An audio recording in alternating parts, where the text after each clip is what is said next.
ખેલ મહાકુંભ 2.0માં વડોદરા શહેરના Waghodia sport complex ખાતે athletic દોડ રમાઈ હતી. ખેલ મહાકુંભ 2.0 પ્રારંભ થયો છે. ગુજરાત સરકાર રમતગમત યુવા તથા સાંસ્કૃતિક પ્રવૃત્તિઓ વિભાગ ગાંધીનગર તથા sport authority of Gujarat Gandhinagar આયોજિત ગુજરાતના તમામ જિલ્લાઓમાં ખેલ મહાકુંભ 2.0નું આયોજન કરવામાં આવ્યું છે. જ્યારે વડોદરામાં તમામ આયોજન જિલ્લા રમત વિકાસ અધિકારી કૃષ્ણા પંડ્યા, જિલ્લા શાસન અધિકારી શ્વેતા પારગી, જિલ્લા શિક્ષણ અધિકારી આર વ્યાસ તમામ લોકોએ અલગ અલગ જગ્યા પર રમનારી સ્પર્ધાનું આયોજન સરસ કરવામાં આવ્યું છે. આપણા વડાપ્રધાન નરેન્દ્ર મોદીનું સપનું હતું કે ખેલે ગુજરાત રમશે ગુજરાત.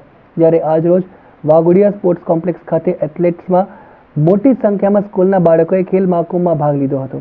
ખાસ કૃષ્ણાબેન પંડ્યા જિલ્લા રમત વિકાસ અધિકારી ઉપસ્થિત રહ્યા હતા. સાથે કન્વીનરો પણ હાજર રહ્યા હતા.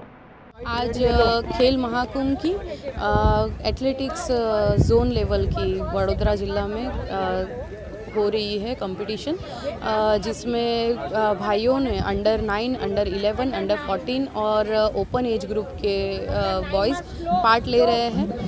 मॉर्निंग से सब लोग इसमें बहुत मोटिवेट होके पार्ट ले रहे हैं और व्यायाम शिक्षक मंडल और पूरा एसएजी की टीम इसमें लगी हुई है और बहुत अच्छे से बहुत बच्चों का पॉजिटिव रिस्पांस हमें मिल रहा है. और उसके लिए मैं सभी का वडोदरा के टीचर्स और एसोसिएशन टीम्स का मैं शुक्रिया मानती हूँ.